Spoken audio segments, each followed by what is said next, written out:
Bom, eu vim aqui então nesse vídeo fazer o trabalho final, apresentar um pouco dessa linha do tempo da filosofia com sua relação com a educação. Temos aqui um convidado especial, né, um gatinho da filosofia.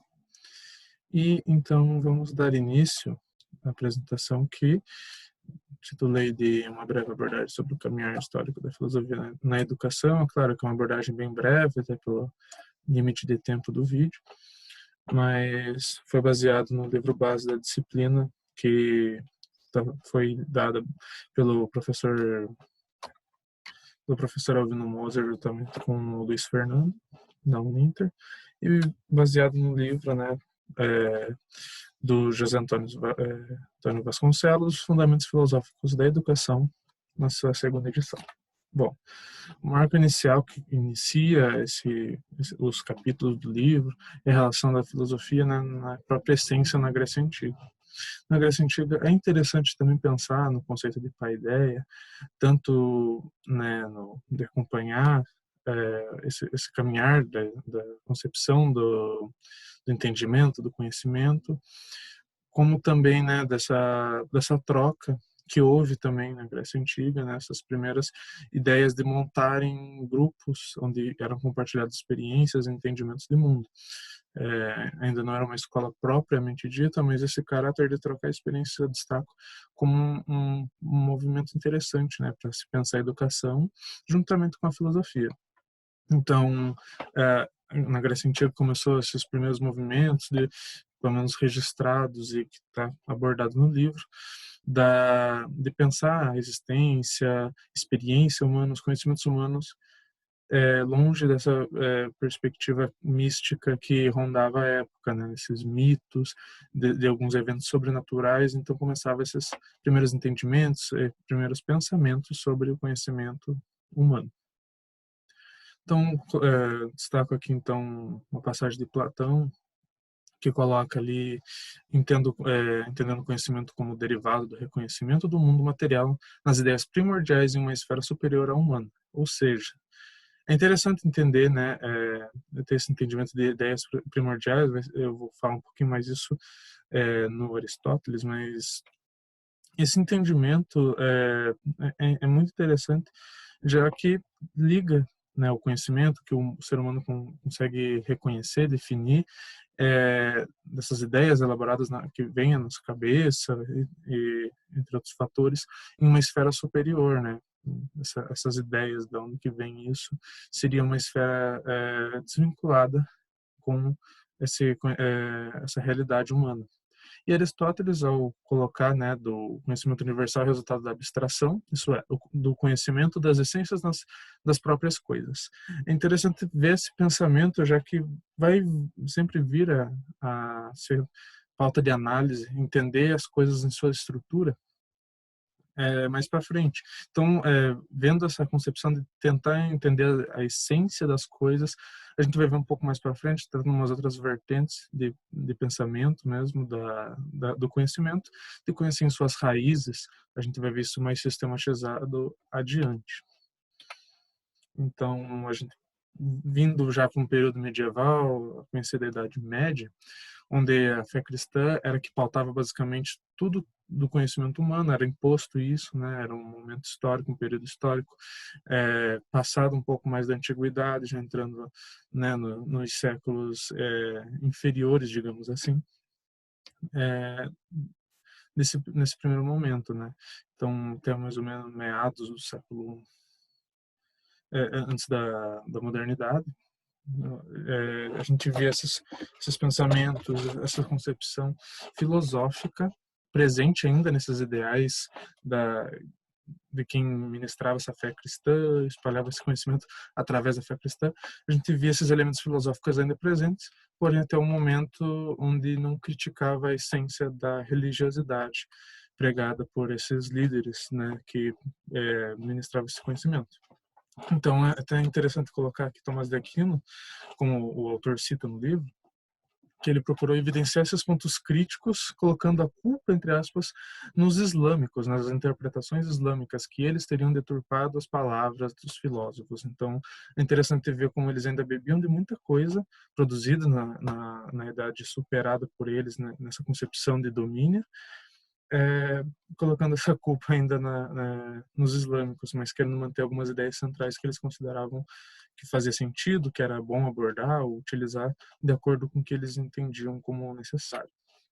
E daí já superando um pouco essa idade média, né, já entrando nesse período que eu vou falar um pouquinho mais para frente do iluminismo e dessas interferências na educação, mas voltando a essa concepção mais crítica da realidade, sem tanto misticismo, deixando de lado essa ideia mitológica de entender esses conhecimentos, emergem o racionalismo e o empirismo, destacando esses dois conhecimentos pautados, né, ainda em separado, pela razão, né, o racionalismo se pauta muito pela razão, e o empirismo já nessa parte mais da experiência, né? Tratando o conhecimento como coisas separadas. Você pode entender só por esse lado mais racional, só pela experiência. Eis que surge, claro que destacado no livro, né? Com base no livro, eles colocam Immanuel Kant como essa figura que, a partir de uma síntese dessas duas ideias, uniu ambas em uma concepção mais que considerava essas duas abordagens como válidas para o entendimento do conhecimento. Nem tanto só a experiência, nem tanto só a razão, as fontes, né? Mas confiar 100%. Você não precisa trabalhar 100% naquilo que é colocado pela razão, né? Então, a experiência também é válida. Então, nessas duas abordagens, vem essa concepção de conhecimento que é muito interessante e contribui muito para o avanço, né, do que conhecemos hoje em dia. Voltando um pouquinho, mas no contexto brasileiro, já que, né, a história da concepção brasileira vem a partir desses primeiros séculos, a partir de 1500, já no século XVI, quando trazem esses valores jesuíticos aqui para o que viria a ser o Brasil ainda, né? Propriamente dito. Nesse território, como é sabido, habitavam já outras civilizações, outros povos com suas próprias culturas e conhecimentos. O livro destaca que tem alguns fatores que impedem de encaixar a filosofia dos povos indígenas como filosofia mesmo, né? Primeiro, por o livro considerar muito do misticismo que envolvia, embora, claro, que a gente não pode colocar de uma maneira geral como só histórias míticas, né? Claro que tinham experiências, tinham conhecimentos válidos, além dessa esfera mística, porém, né, pela falta de preservação, pela falta de cuidado, por essa chegada europeia impondo muita coisa e meio que não valorizando, não contribuindo para a conservação desses conhecimentos. Também não tem muitos relatos, né, já que boa parte desses relatos são da perspectiva europeia, chegando nesse território. Então, é bem deturpado esse conhecimento. E então, já trazendo as ideias jesuíticas para a educação, né? Daí a gente, mesmo no século XVI, vinha chegando essa coisa mais mística, né? Da religião, trazendo a religiosidade para pautar a educação e, por fim, o conhecimento.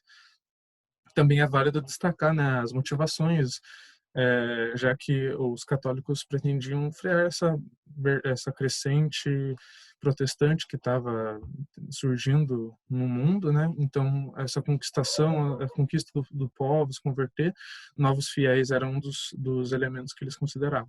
Então, trazendo aqui um pouco de Saviano, agora fugindo um pouco do livro base, mas é a única citação de Saviano que eu vou colocar, das histórias das ideias pedagógicas, é que Saviano destaca em 3 etapas esse período da educação, essas filosofias por trás da educação.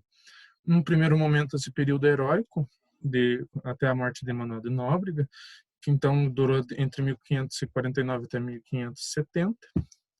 Quando surgiu, então, em 1599 até 1759, durou muito tempo, o Ratio Studiorum, já essa organização jesuítica pautada na educação, na conversão católica ainda, né, mas já voltando mais para um tradicionalismo. E até que chega, né, a fase pombalina em 1759 até 1808, durou muito tempo, que trazia essa nova concepção positivista de querer formar uma identidade mais própria nacional. Então teve esse combate aos jesuítas que não serviu necessariamente ao império. Então isso acabou sendo um conflito, e então na fase pombalina teve esse combate e essa substituição, mas ainda nesse valor mais tradicional, nessa filosofia da educação no contexto brasileiro. E então nessa mesma época, né, convivendo junto praticamente, na Europa já tinha uma outra concepção, já tinha o naturalismo, que tinha essa ideia de natureza e civilização, essa divisão do natural, de tudo que está posto sem essa interferência do homem propriamente dito, e a civilização é entendida a partir das interferências humanas na realidade, né, de forma consciente. Então, temos aqui essa parte, né, do nacionalismo, como bem colocou Vasconcelos na obra. O naturalismo parte do pressuposto que a natureza é essencialmente boa, e o aperfeiçoamento físico e moral ocorre na medida que o homem se afasta dessas práticas civilizadas. Isso vai pautar muito das discussões, das filosofias do conhecimento que vão interferir, né, na educação compreendida assim pela filosofia. Então, tem esse caráter aí de afastar o homem da civilização para esse enobrecimento da sua espiritualidade. Então, nesse movimento, né, do iluminismo, como a gente viu, essa Revolução Francesa, essa revolução, né, que permitiu a ascensão da burguesia, do Estado burguês, vem então essa crítica ao clero e à nobreza, já que todos esses privilégios são determinados a partir do nascimento de uma pessoa. Então isso foi uma das críticas do iluminismo propriamente dito. E dentro do iluminismo vem o naturalismo, com dois grandes representantes, Voltaire e Rousseau. Vasconcelos coloca, né, que a obra Cândido de Voltaire traz essa concepção iluminista da educação, defender uma aprendizagem que visa em questões de ordem prática. A gente vai ver isso mais para frente também, voltando para pensar, né, além do que é só transmitido e absorvido passivamente, mas da utilidade social desse conhecimento. Rousseau, então, ele traz esse ideal do bom selvagem, que diz, né, na própria essência do naturalismo, que o homem nasce bom, nasce como um ser natural, a sociedade o corrompe à medida que vai entrando em contato com essa experiência dos adultos, esses maus hábitos dos adultos. E também outra crítica importante de Rousseau nessa obra Emílio é com relação aos castigos, às punições que esses estudantes sofrem no processo de ensino. Então essa para a época muito revolucionária, podemos dizer assim, já que já tentava desvincular essa relação de punição e educação. Então, esse é um dos impactos do naturalismo, né, o processo a partir da vida cotidiana, dessa utilidade cotidiana, considerar essa experiência na aprendizagem e superando assim os métodos aristocráticos e livrescos da absorção passiva desse conhecimento. Então, embora, né, no Brasil houvesse essa educação restrita da coroa portuguesa, não permitia aquele ensino superior e tinha essa relação dual de quem iria aprender mais para um determinado ofício ou para a nobreza, dependendo do que convinha para o governo constituinte na época. Mas mesmo assim a influência iluminista chega tanto na sociedade, como algumas reivindicações, algumas lutas sociais propriamente ditas, mas também na educação. Então a gente destaca aqui, o livro coloca o Luiz Antônio Verney em 1773, 1792, Marquês de Pombal, como já citado, Martinho de Mendonça de Pina e Proença, Antônio Nunes Ribeiro Sanches, como esses principais nomes assim provindo desse naturalismo, dessa influência, embora que Marquês de Pombal tenha essa relação meio dúbia até com naturalismo e com essas ideias, já que ao mesmo tempo que tinha esse vínculo ainda com a coroa, mas pregava por alguns ideais que seriam um pouco mais libertários com relação a esse sistema, esse regime.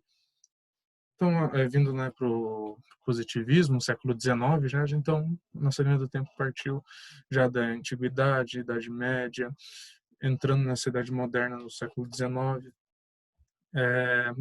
segundo Vasconcelos, né, a concepção tinha como aplicação as ciências naturais, o do positivismo, nos estudos das ciências humanas. Essa relação de observação, experimentação e interferência.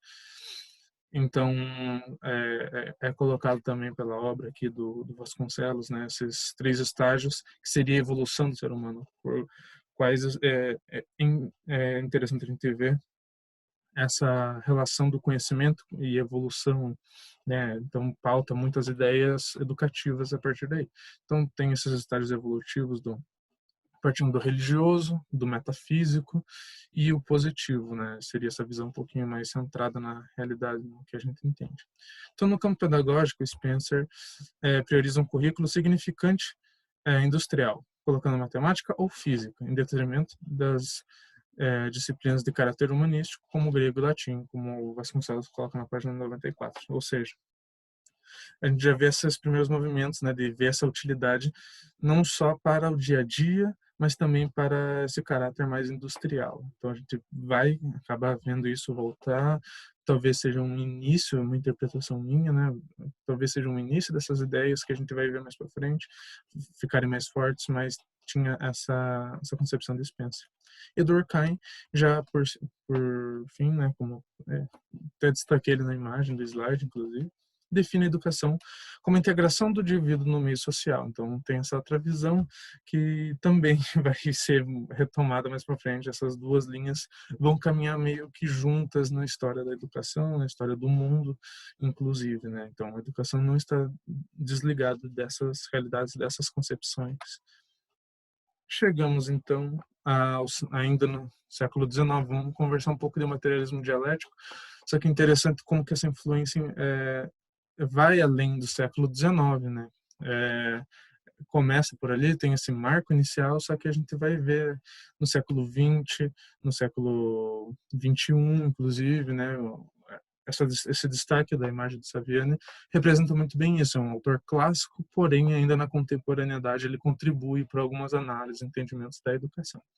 Então, partindo já na história do materialismo dialético de Marx e Engels, no século XIX, houve esse entendimento e essa nova estrutura de você conhecer o material estudado e tentar entender melhor esse material. Então, parte de uma tese que vai para uma antítese e uma síntese. Ou seja, né, também com essa perspectiva da luta de classe, desse entendimento mais crítico da realidade.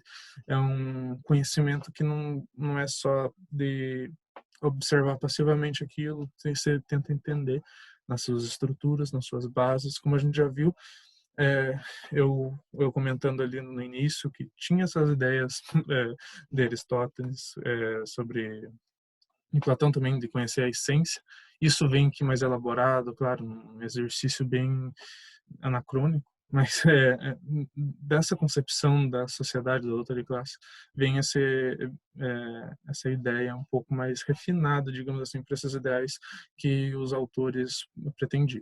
Então, a educação nessa perspectiva prevê uma educação proletária, para formar essa consciência crítica para superar as ideias, as imposições feitas pela burguesia, que visavam, né, a manutenção dessa ordem social, onde havia sempre, né, um produto a ser explorado e um produto a ser feito para compor essa engrenagem social que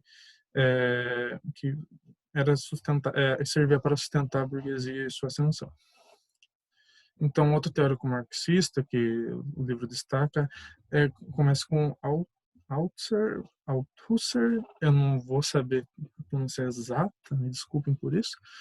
Porém, ele coloca, né, essa ideia da crítico-reprodutivista, que é a escola como instituição, né, não só a escola, mas visando a educação, a escola como reproduz o que a sociedade já propõe. Então, a escola vai reproduzir essa ordem do, da, do domínio,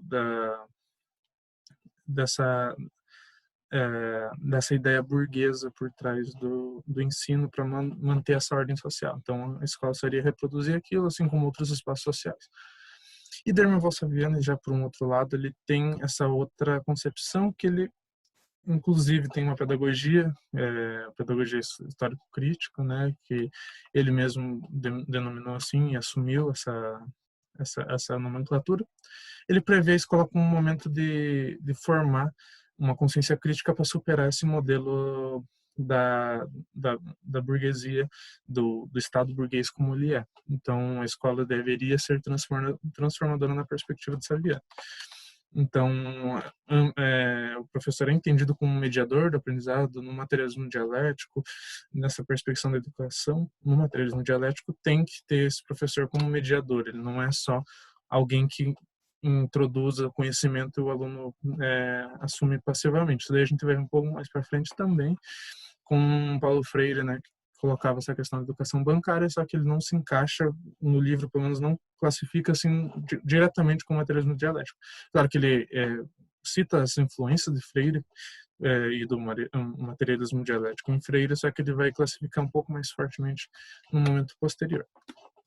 Então, já a fenomenologia é estudar os objetos e como são estabelecidos na consciência dos sujeitos, assim como proposto por Russell. Também não sei se a pronúncia correta, mas é isso que está colocado na obra de Vasconcelos. Outro filósofo muito importante, né, que vem aqui para contribuir nessa perspectiva da educação. E daí coloca também um dos objetivos uma atualização, entre aspas, da filosofia de Kant, né? Colocar novos elementos para atender a realidade na qual ela está sendo proposta atualmente no sentido do autor mesmo colocar isso. E vindo mais para o contexto brasileiro, o autor destaca, o Vasconcelos destaca o Neto e a Bicudo como um dos principais nomes nacionais. Então, essa crítica à pedagogia tradicional e ao ensino passivo do material didático, essa é uma das críticas da fenomenologia na educação. E daí Vasconcelos coloca um entendimento muito interessante, né, que uma proposta educacional baseada na fenomenologia, pelo contrário desse ensino passivo, trabalharia com os conteúdos diretamente relacionados às vivências intencionais dos alunos. Então, de novo, traz os valores da utilidade e das experiências do aluno como algo a ser visado no processo de ensino. E o existencialismo, então, a gente coloca mais algumas questões importantes, que é essa reflexão da liberdade, da responsabilidade individual. O existencialismo surge para, né, dar uma base e estudar essa discussão. Então, Kierkegaard, então, novamente, né, acho que eu vou ter muitas dessas pronúncias não precisamente corretas, mas o Vasconcelos destaca esses três estados que ele propõe. Que um estético, que o homem tenta se distrair com as coisas do mundo para não pensar nos absurdos da vida, né, ou tentar compreender sua própria realidade. O ético, o ser humano assume uma atitude da resignação diante do caos inerente à existência humana. E o terceiro seria o religioso. Por meio da fé, o ser humano dá um salto para Deus, como bem define Leblanc, citado por Vasconcelos no livro. E Heidegger, segundo Vasconcelos também, o autor não se identificava como existencialista, mas buscava essa compreensão do ser em geral. Então, meio que o autor colocou ele nesse mesmo barco para introduzir o existencialismo, nesse entendimento da realidade, de também se desvinculando um pouco da religiosidade. Tem Sartre, um autor francês que não acredita nesses misticismos por trás dos rumos da existência humana, mas como são as suas bases, né, no que ele é pautado pelo real que a gente consegue observar, que a gente consegue ter como prova. O existencialismo se faz presente, então, agora sim, na concepção de Paulo Freire e Rubem Alves, como define o autor no livro. O existencialismo meio que pauta essas duas pedagogias libertárias, que procuram criticar a realidade também, né? Tem muito da crítica e a emancipação do ser humano, essa ideia de superar esse sistema, essa ordem social posta pelo Estado burguês também. Só que, né, essa crítica mais na existência humana, visando mais nessa parte do existencialismo, como coloca o autor. E a gente tem o Foucault, né, com o estruturalismo, um dos principais autores citados, mas temos, então, para entender o estruturalismo, Saussure, eu imagino, não sei, desenvolvendo a ideia da linguística ao pensar o conceito da estrutura. Então, pensando mesmo na estrutura das coisas, vem essa filosofia que vai pautar a educação, vai pautar algumas questões sociais da ordem social também, e surgidas então na linguística essas concepções que daí dão então a Foucault essa ideia de que existem estruturas que delimitam o entendimento dos indivíduos, bem como o seu pensamento. Então, para pensar nessa perspectiva da educação, é meio que você colocar esses ideais, né, que dependendo da tua cultura, da tua época, das tuas vivências, tem coisas que são limites, até onde você pode pensar, que você pode filosofar, que você pode tentar compreender o mundo. Esse seria meio que o limite do conhecimento, a partir, né, do contato com outras realidades, com outras fontes, o ser humano acaba ampliando esse seu pensamento, as suas ações e seu entendimento de mundo. Vasconcelos então coloca, né, para Foucault, a história do pensamento é a história da sucessão de formações discursivas. E o diálogo das abordagens anteriores é observado na forma analítica da ordem que são estabelecidas por relação de poder entre os indivíduos. Então, também tem esse caráter crítico das relações de poder. Como a gente viu nesse andar do século XIX, século XX. Pragmatismo, então, outra concepção, seguindo nossa linha do tempo, que o Vasconcelos coloca, que não é possível atribuir essa verdade absoluta a um único fator, já que os homens se encontram com suas próprias verdades, preconceitos, etc. Então, essa crítica também é centralizar um poder em uma determinada figura que iria ditar o que é real, o que não é, o que define as coisas. Vem esse lado crítico por trás disso, já que, né, cada um tem suas experiências, tem suas concepções, e esse viés iria atrapalhar a análise do objeto. Né? Cada um meio que teria essa concepção, esses entendimentos por si. E iria haver essa troca entre os indivíduos, né? Já que nenhum é dono dessa concepção única de mundo de verdade. Então, o único critério possível para a verdade são as consequências práticas do enunciado, como coloca Vasconcelos. E John Dewey parece aqui, então, como um personagem muito importante para a educação, já que pensava, né, a educação como, de novo, voltando naqueles elementos que a gente viu anteriormente, de não aceitar passivamente conhecimento, um conhecimento inútil, digamos assim, e sim fazer uma educação voltada para os problemas a serem resolvidos para os estudantes. Então, meio que na escola seria uma espécie de uma sociedade onde esses problemas reais iriam acontecer, esses problemas que os alunos iriam enfrentar, esses estudantes acabam se resolvendo, e esse seria um processo de ensino que iria contribuir positivamente para o desenvolvimento desses estudantes. E essas ideias influenciaram Anísio Teixeira, então, né, nos anos 20, a colocar essas concepções do escolonovismo no Brasil. Então, esses ideias pragmáticos, junto com as interpretações de John Dewey, contribuíram muito para a educação brasileira, não só Anísio Teixeira, tiveram outros intelectuais da época, né, que pensaram a educação pautada no pragmatismo, mas um dos destaques mais importantes que o livro coloca, Vasconcelos coloca, é Anísio Teixeira. E Vindo agora para a filosofia analítica, também, né, já na contemporaneidade, no século XX, XXI, já ainda é presente essas ideias. Temos, então, essa concepção, esse ideal que o Vasconcelos coloca no livro, que se desdobra em positivismo lógico e filosofia linguística. Tem essas duas vertentes. Mas para ambos o objeto é a linguagem. Na filosofia, o estudo se entende para a linguagem em geral. Já no, no,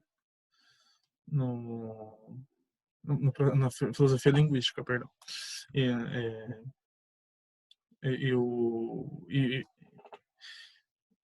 não vou saber pronunciar esse nome. O Wittgenstein, eu imagino que seja assim, como grande figura para essas ambas abordagens. O autor tinha um grande interesse na linguagem do cotidiano. E temos outra citação de Vasconcelos, então, caracterizando esses pensamentos, né? Um dos grandes nomes, né, seria Richard Rorty, pensou nessa abordagem analítica para entender a educação. Tanto o ensino primário quanto secundário enfatizam a busca da verdade. Esse seria o entendimento dele, acreditando que a liberdade é uma consequência, ao passo que é uma consequência.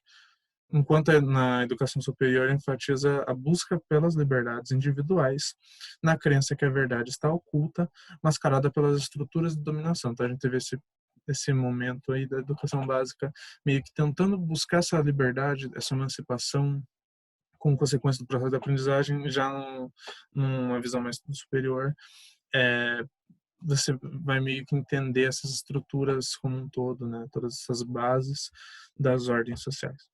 E, segundo o autor, o Vasconcelos, né, um dos representantes no contexto brasileiro é o nosso queridíssimo, ilustre Albino Moser, que eu queria separar esse momento, né, já que finalizando essa linha do tempo, de acordo com a ordem que o livro nos trouxe, nos apresentou.